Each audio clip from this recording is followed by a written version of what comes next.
Hi, everyone. Welcome to Memorial Kindergarten Orientation. I am Sue Balboni, and I am the principal of Memorial Elementary School. Joining us, we have our kindergarten team. So we have Kim Arujo, we have Kim Bopp, we have Sasha Lohr, and we have Shayla Billion. If you already have students at Memorial, you know that Shayla Billion was with us last year. This year, she was moved over to Johnson to cover the students over there since our numbers dropped because of our COVID situation. But she's coming back to us. We can't wait. And also joining us, we have Mara Flynn, who is my administrative assistant, and she's here to answer any questions that may come up around logistics and documentation, that kind of thing. So welcome. We're glad that you are here. And I'm going to pass it over to the kindergarten team, who's going to tell you all about what it's like to be in kindergarten. All right, I'm going to start us off. I'm Kim Bopp, and I'm going to start off by just saying tonight you're going to learn a lot of information. And you're probably going to forget a lot of what you learned, and that's okay. And so you're going to hear a lot. You are going to forget half of it. Feel free to always reach out to us if you're ever going, what did they say? And I know that this is being recorded, so you can always rewatch it. And we're always here. So you can always shoot us an email, ask us a question.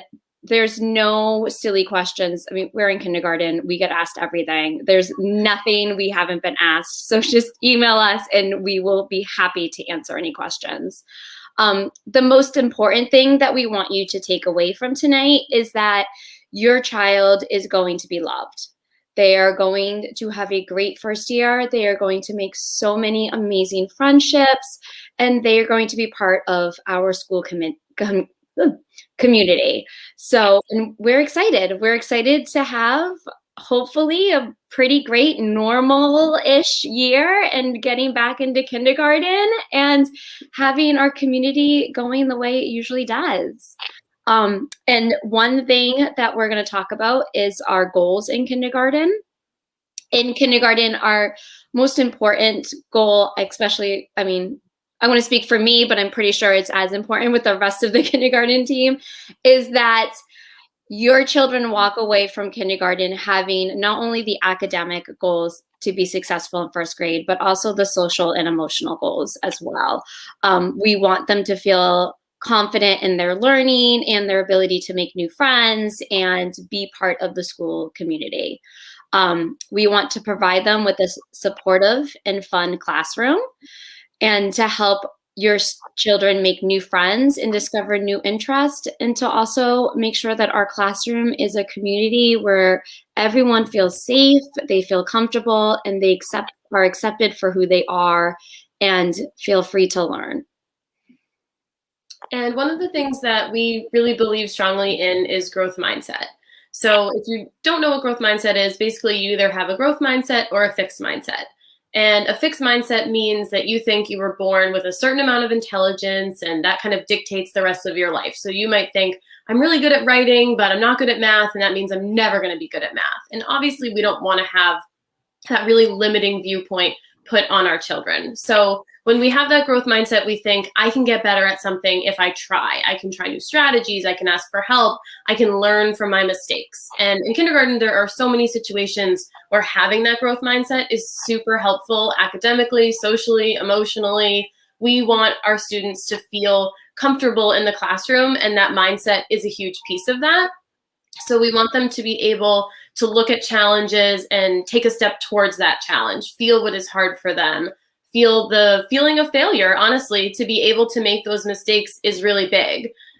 So what you can do as a grown-up in their life is, in that lead up to kindergarten, kind of start using that growth mindset language. So I don't know yet. This is hard for me. I need help to understand that. I'm going to try that a different way. Hearing that from you is really powerful. And the other thing that you can do is let them fail. And I know that that's really hard. It's so difficult when you know how to fix it and you just want to be like, oh, I can just take care of this. But they need to know how to do it. We say fail early, fail often. It makes it so much easier for them as they grow up to be able to be brave and to take those big chances. And be able to make mistakes when they're small mistakes versus when they get older and it's really hard to make big mistakes. Another thing that you can do is praise the process instead of the outcome. So they can see that they might not have achieved what they set out to do, but they learned, they grew along the way, and it's going to be even easier and even better next time. So we're going to really focus on that social emotional piece of growth mindset and helping them in their journey. Another big part of kindergarten is play, and we really prioritize that at Memorial. So the kids, we look at play as they're also learning through play. They're learning how to problem solve, they're learning how to communicate, they're learning how to collaborate, they're learning how to share. So many different skills they can work on through play. And they play 3 different times during the day. In the morning, they go out to the kindergarten playground for recess, which is the enclosed fence-in that your kids might have played on before if you've been to the school, which is great because they all get to play together. There's about like 80-ish normally kiddos playing there, and that's a small space for 80 kids. So they have to learn how to share, how to be patient, how to take turns, how to work together to do something, which is great. And then in the afternoon, we go out on we call it the big kid playground because it's where 1st through 4th grade gets to play, which has a lot more space, different equipment, different things that they can use. And again, they have to practice the same skills. And then we also have choice time in the classroom in the afternoons where the kids get to play again. But we don't really view it as play. They are playing, but again, like they're also playing, collaborating, learning, growing, communicating, listening, speaking, all these different skills that they get to work on as they're playing, which we view and really, really value in kindergarten. So you're probably thinking, what can I do to help my child be successful on that first day of school? And the good news is there's a lot you can do. And it doesn't have to be academic. Really, what we need are kids who feel confident walking through the door. They know how to put their backpack on their back. They know how to get their lunchbox out. They know how to work the zippers. If you pack their lunch or snacks for them, they know how to open containers and can get all those pieces back into the lunchbox once they finish eating. That's what they really, really need, are those self-help skills. How can they go into the bathroom and use the bathroom on their own and don't have to fight the zippers and the buttons and the snaps? Those are the types of things that will get them in the door and make them worry about one less thing. Another thing that's really, really important about kindergarten is just feeling like we've got this. Kindergarten teachers are there to support them. And if they need their backpack put on because it's a little twisted, we can totally help them. If they can't figure out how to get their take-home folder in and their lunchbox and their winter clothes and their coats, we've got them. We will definitely help them, but I know how successful they feel if that's one less thing they have to worry about. You're also probably wondering, what about next year? And probably feeling a little anxious about it. And we are as well. However, we feel very confident that we made it through this year. Pretty close enough. I think we can say we made it through. But we also don't know what next year will look like. And we didn't know what this school year would look like either. So we came up with, and we did it this year, we got amazing feedback from our families. We did a countdown to kindergarten. I believe it was the 3 days before school started. So we did like a 3 days till kindergarten. And it was an email series. So the 3-day on day 3, so 3 days before school starts, we sent out a read aloud video. So it was the 4 of us. We are all very close. We're an amazing team. We work really well together, and we want the kids, just because they're in my class, I also want them to know there's a whole team of teachers here to support them. That's not just me, because there might be days where I'm not there, or they might see another teacher on the playground. So on that day 3, before they come to kindergarten, we do a read aloud that we send out. So we'll email that to you, and it'll be all 4 of us reading a book. And then on day 2, we did arrival and dismissal procedures. So your kids can see what door they're going to go into. If they're riding a car, how they'll get to the classroom. If they're taking the bus, how they'll get to the classroom and where the classrooms are. And then on the day before school started, we did a classroom reveal, kind of like a fun classroom tour. This is your classroom. This is what it looks like. This is where your backpack's going to go. And we felt like, and we got a lot of feedback, like I said, positive feedback. The parents felt like it lessened their anxiety. The kids felt amazing coming in on the first day. I have never seen 5-year-olds look so proud and confident on their very first day of school, walking down that hallway, knowing exactly where they're supposed to go. They don't need help. They're on their own. They are good. It was like, oh my gosh, this is amazing. So we're going to do that same thing again this school year.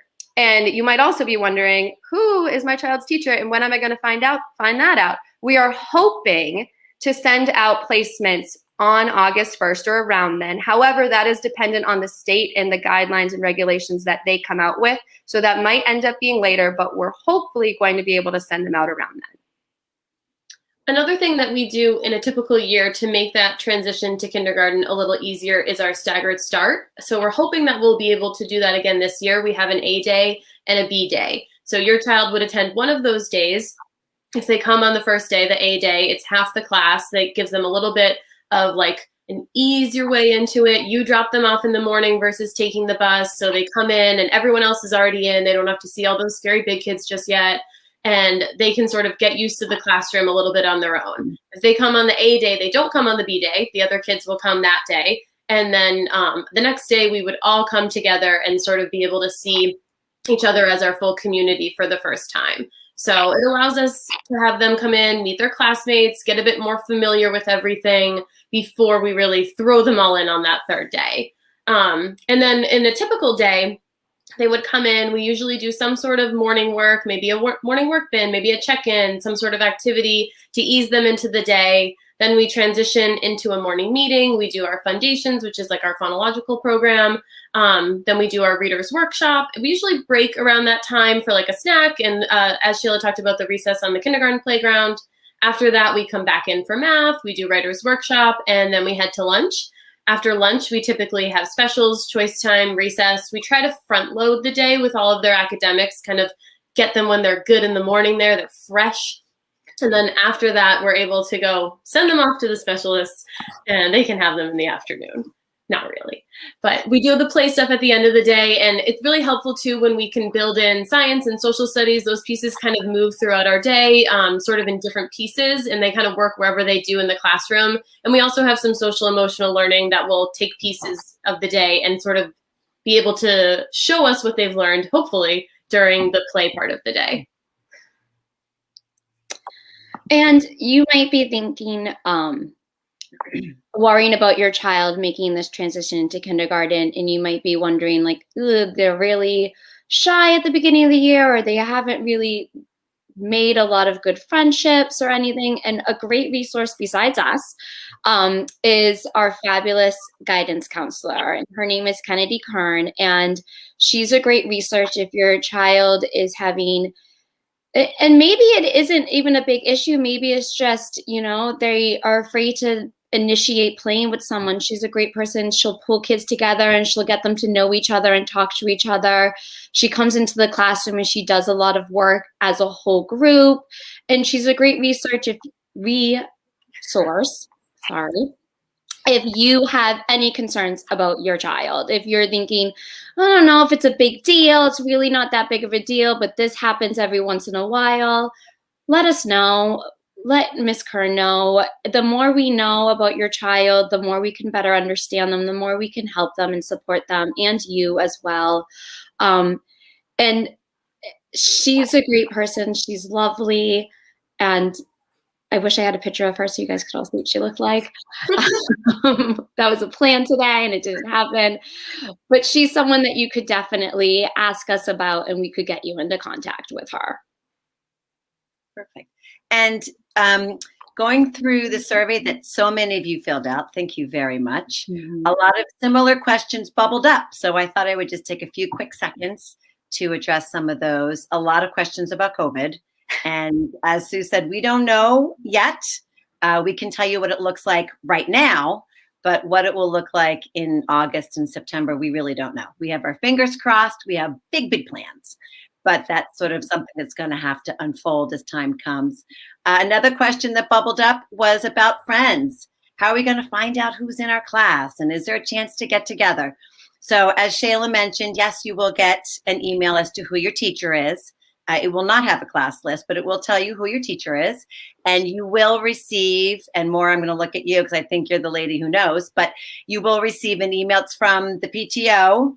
sort of letting you know when scheduled play dates are happening on the playground. So once you know who your child's teacher is, you can come to the kindergarten playground on your scheduled time and kind of piece it together and see some familiar faces and start to create some friendships.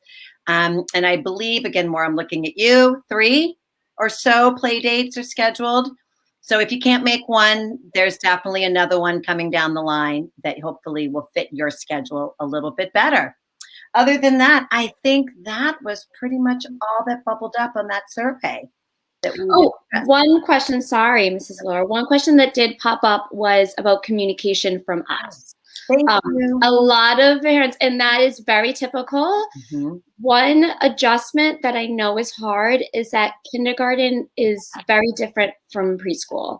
I know a lot of the times you're used to actually seeing your preschool teacher at the end of the day and finding out how your child did and what they did. And kindergarten's a little bit different. You might not see the teacher every day. And if your child's taking the bus, you're not going to see them at drop off or pickup. We all communicate with you. We all communicate a little bit differently. Some of us send out weekly newsletters. Some of us, this year has been different, but some of us use Twitter, where we just post pictures of what we're doing every day or a few times during the week, and some of the kids, and write a little blurb so that at dinner time you can be like, oh, I saw that you guys were learning about so-and-so and about this. What did you learn? Tell me about it. And it helps foster that conversation. So you're not just getting, lunch was great, I don't know, which is what every parent gets. And some of us use Seesaw. So we all have different ways to communicate, but we try to communicate with you as often as possible. If there's ever an issue that you need to know about, you will know about it. We will email you, we will call you. If there's any concerns that we're having, or vice versa, you can call us, you can email us, let us know. We are always available to talk to you. And I think that is it. Yeah. Thank you, Kim. You're welcome. So if any parents have questions, feel free to drop them into the chat, and as they come up, we will answer them. All right. Or maybe we did so amazing we answered every question. You know? I don't know. So. Just throwing that out there. Possibility. Someone has to be first. Big possibility. Come on. Do you want to talk a little bit about, I know we talk about this as we wait for questions. I know we talk about this in the fall when we do our parent orientation, but maybe talk a little bit about snack and lunch and what parents should be prepared for so that their kiddos, I know you share that out just before school starts with a letter, but so that parents know what to expect and what their kiddos can expect. That's a great point. So I can take that one. So we do have a snack in the morning, and they tend to be nut-free snacks. And the reason being is that we do have children in the classroom who have all sorts of allergies, and we want to make sure that the whole entire classroom is accessible to them. So we make it a nut-free environment. That way children can move freely and not worry. And then in the afternoon, I say afternoon, it's not really, it's just after noon, they will go into the cafeteria and have lunch.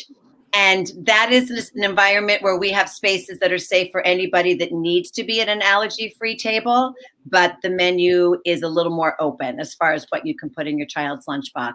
And that goes back to making your child independent. We are not with them in the cafeteria, but everybody in kindergarten is. So there are some lunch monitors, but if your child is able to unzip and zip and unpack and snack their lunches, accessing their lunch independently will be much easier for them than if they have to wait for somebody to circle around.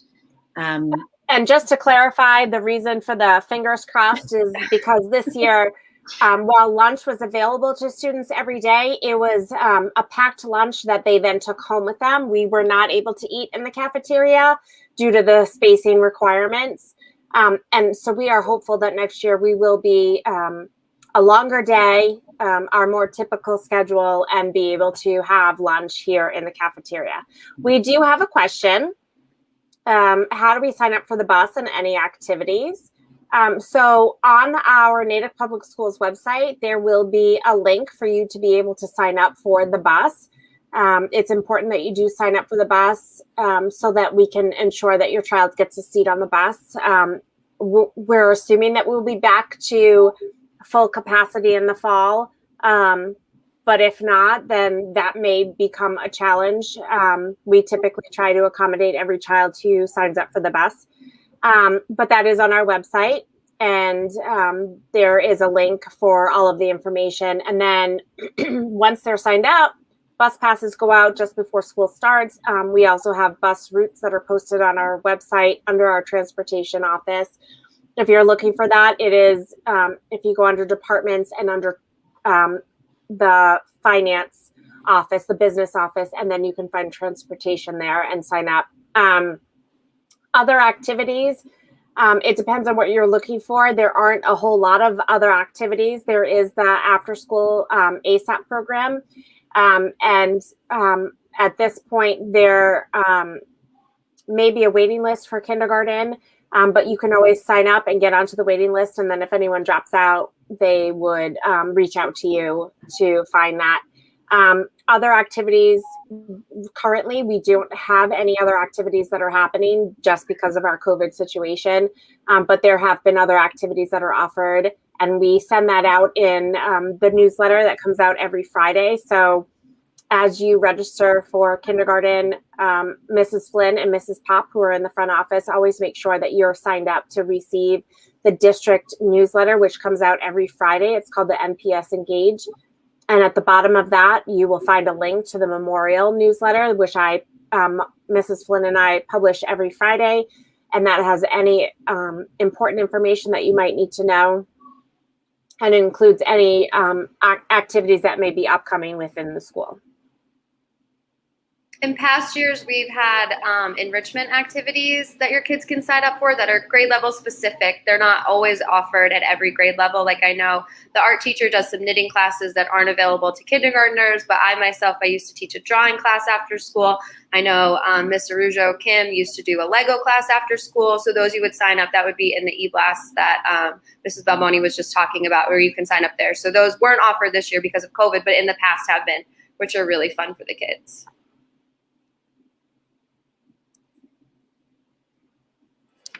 I'm not seeing any other questions, so I think you all did such a fabulous job. I recommend that you reach out to me with any questions that might come up. If you have any worries or concerns, and I can direct your question to the right person if it's not something that I can answer myself. If it's classroom specific or routines within the classroom, the kindergarten teachers are better prepared to answer those questions. You can also always call our front office, and Mrs. Flynn and Mrs. Pop will direct your question to the right people. So thank you all so much for joining us. If you have any friends or neighbors who did not join us tonight, who are unable to, have them reach out to me, and I'll be sharing the recording of this. We can't wait to meet your kiddos. We're really excited. All right. Thank you. Bye.